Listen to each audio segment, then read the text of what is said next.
We all have our vices, and it seems most of us are willing to pay for them, whatever the cost. So how bad can that be? The harm is both externally, passive smoking, drunk driving, these kind of things, and also to the individual themselves and to the health costs that they create when they are sick. And those often fall on society. So that's the general motivation behind these things. In today's episode, we look at sin taxes with my former colleague, Christoph Rosenberg. I retired from the IMF about 2 years ago after 32 years there, of which the last 10 years as Deputy Director of the Communications Department. And among many other things there, I also oversaw the introduction of this very podcast series with you, Bruce. And so it's particularly exciting to be for the first time here on this podcast. Thank you very much for having me. Christoph, it's great to have you. And I've been for years wanting to do a podcast with you, so here we are. Here we are. I kind of did full circle to the things that I did when I was doing my PhD in economics, where I was dealing with value-added taxes in the European Union. And so this is, again, a tax-related issue, finally. Okay, that's great. So you've written an article, interesting article for Finance and Development magazine, and you rightly start the article with the saying, and we often hear about death and taxes, as being those two things no one can avoid. But put in the context of this article, it seems getting better at the latter, or taxes, can possibly delay the former, no?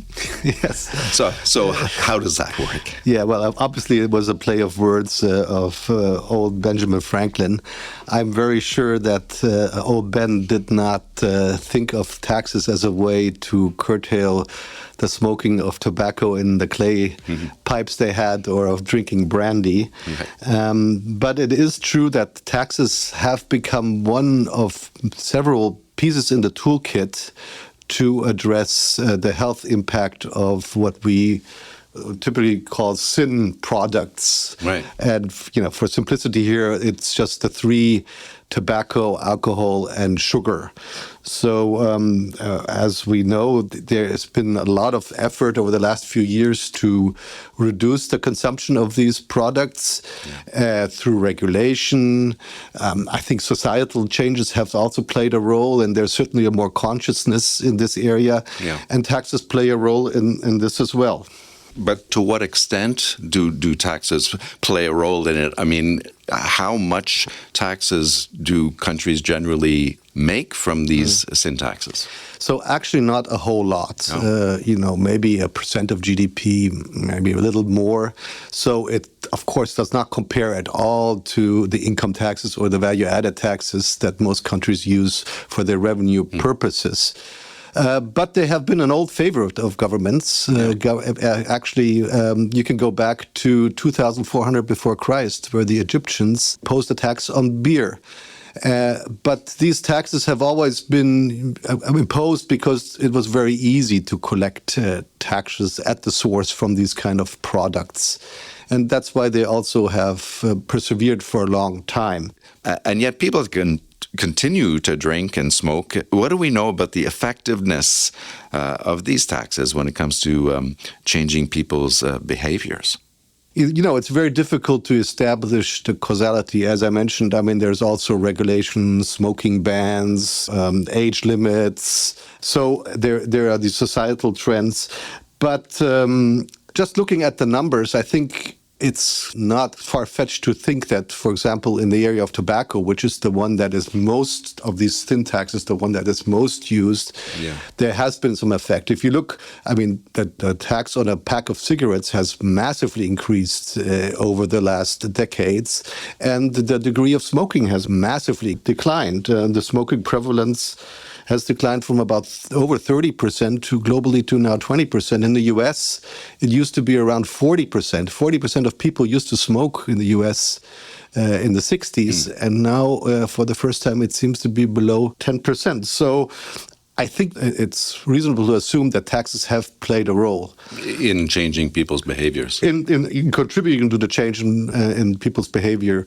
One interesting little example is New Zealand, which had a very deliberate strategy to wean people off smoking cigarettes. Cigarettes are particularly harmful, of course, so they decided in 2012 to gradually increase the tax on cigarettes. Yeah, like most countries have. Like most countries have. But, of course, people just don't stop smoking. If the tax is so high, they go to illicit alternatives. So the New Zealanders introduced a deliberate strategy to wean people off smoking cigarettes, but to kind of nudge them towards smoking things that are less harmful, like e-cigarettes. Right. So they increased the tax differential between the smoked cigarettes and the vaping products. And that strategy seems to have worked. I mean, in this 15 years, the smoking cigarettes prevalence has declined from 18 to 8%. And the e-cigarette consumption has, of course, increased to, I think, now 14%. But they consider this to have been broadly a successful strategy, and many other countries are trying the same. Yeah, what you're saying is these taxes are somewhat effective. So as they change people's behaviors, the products are also designed to adapt to the new world. Yeah. You go from cigarette tobacco to e-cigarettes.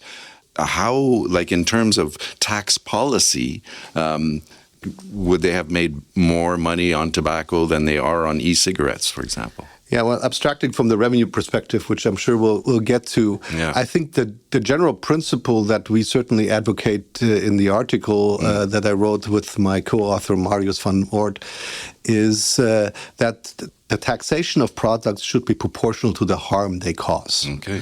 So if you take a cigarette, a traditional cigarette or cigar, of course, it's much more harmful than to go to the other end of the spectrum, a nicotine patch, or something in the middle, which is an e-cigarette. So you should broadly align the harmfulness to the tax level.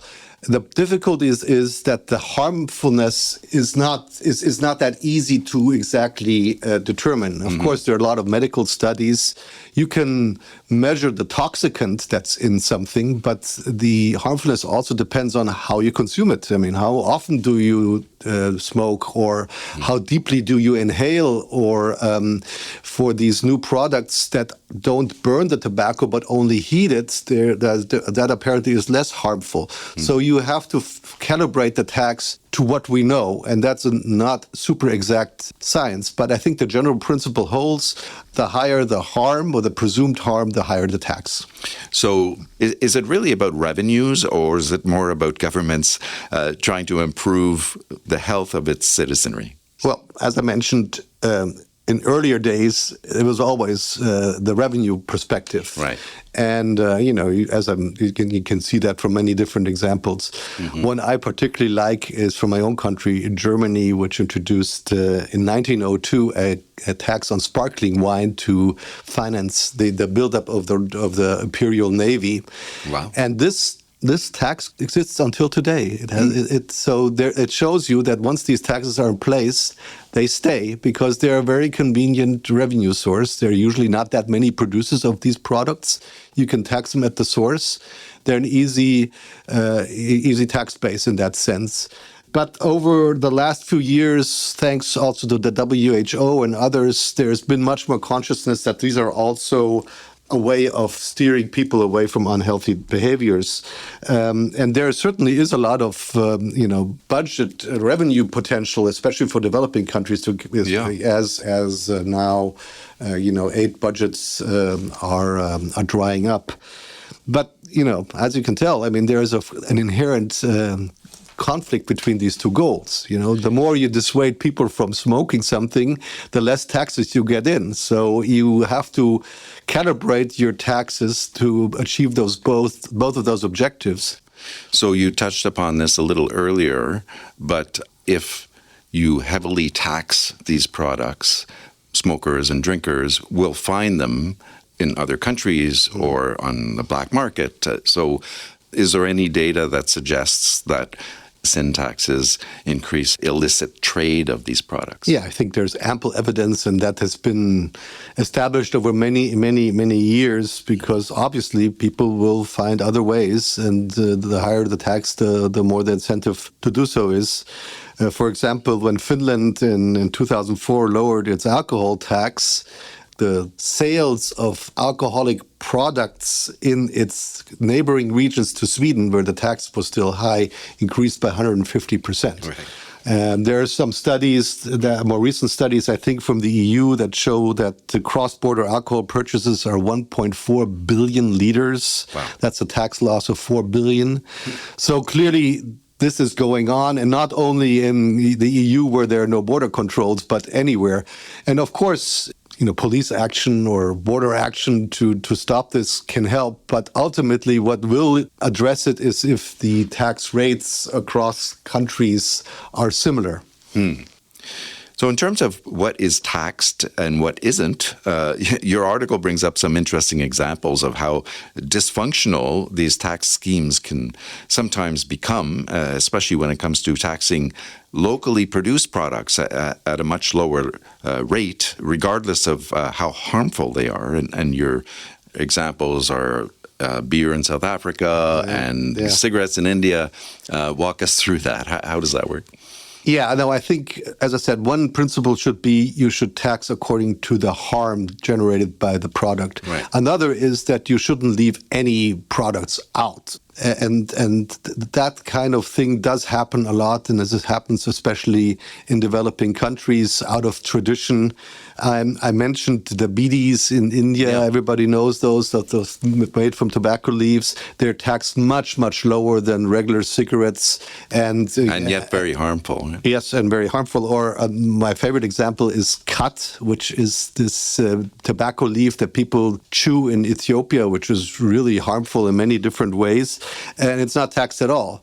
So there are plenty of these examples. They're often justified as, this is our tradition, it supports local production, or often it's said that it helps the poorer people because they're the primary consumers of this. And that may all be true, but they fundamentally send the wrong signal. They send a signal that somehow this is less harmful than other products, even though the opposite may be true. They create the wrong investment incentives, and in the end, they don't help the poor. So I don't think they're really justified. So there is one thing that you don't really delve into in your article that I would like to ask you about, and that is corporate influence in policymaking on these products. I guess it's probably more an advanced economy thing, and especially in the United States, corporations that produce these products have a lot of influence in policy. So how do governments manage to sort of balance the revenues from taxing these products without putting the companies that are making these products out of business? Well, obviously, no company wants to be taxed on its product, but I think on the whole, they have all accepted that these products are taxed. My sense is there are two things that these corporations are focused on. One is equal treatment. They really don't like it that, they're taxed in one country but not in the other, or they don't like it that some products are taxed and others are not taxed. And I think there's some justification for that because from an economic perspective, there are also inefficiencies there. And the other thing that they all want is long-term planning certainty. So they want to know, what is my tax going to be this year, next year, 5 years, 10 years from now, so that they can adjust their production. And I think what, as I said, is already happening is that some of these products, these newer products, are taxed lower, has led to also adjustment on the production side. For example, in Germany, already now almost 10% of beer breweries' output is non-alcoholic beer. And, Wow. as a beer drinker, I can tell you some of it is really good. So I think they're reacting to this incentive. And of course, the tobacco companies are also adjusting their production mix to offer more of these e-cigarette vaping products. So the zero alcohol beer would be taxed at a lower rate than the regular beer. That's interesting. To what extent do you think that these developing countries, emerging market countries, where generally you do have more smoking and more drinking and less taxation, what do you think is the potential in terms of raising their tax revenues in these countries by taxing these products? No, I think they're never going to be the main revenue raiser, and they shouldn't be, because the tax base is too small. I would also, be wary about expanding it to every other harmful activity. And we talked only about these three, but you can argue that social media use is also harmful for you. So it's a slippery slope. Is what you're saying. Recently, I heard that in Mexico there is a tax on violent video games. I mean, you can do that. It's not going to raise a lot of revenue, and it may not be worth the administrative cost. And so finally, in terms of international organizations, you are sitting in one right now. I mean, how do they fit into this? There's been a lot of effort in recent years to come up with fair international corporate tax policies. Can institutions like the IMF help with global tax policies that promote healthier living? Yeah, I mean, just to step back and zoom out from the international financial institution, international organizations like the WHO, the World Health Organization, have focused on this for a while and have drawn attention to taxes being a possible instrument to steer people away from harmful habits. So that's happening. In terms of coordinating these tax rates across countries, that I think is not something for the international financial institutions to do. That's more for regional bodies. For example, in the European Union, there's now a draft tobacco directive that has 13 different categories of smoking products, and tries to set minimum rates so that they can somehow address some of the cross-border trade there. Or I think the African Union could also probably do something about the differentials in tax rates between those countries. Now, for an international financial institution like the IMF, I think there are two things. One is the IMF, as you know, provides a lot of technical assistance based on its 80 years of experience. They provide advice to the individual countries of how to design their tax regimes, drawing on all this experience. And that's one way they can help countries find the right mix there. And the other thing is what they have been doing is, especially specifically on these sin taxes, they have put out these so-called how-to notes. These how-to notes have been issued by our Fiscal Affairs Department at the IMF for several years now on all kinds of issues. And there are how-to notes on sugar taxation, and tobacco taxation, and alcohol taxation. And obviously they are updated on a regular basis. So I think that's a great resource for policymakers to see what's the best practice and how can we implement this in our country. Christoph Rosenberg is an economist and former deputy director in the communications department here at the IMF. Thank you so much. Thank you, Bruce. It was wonderful to talk to you.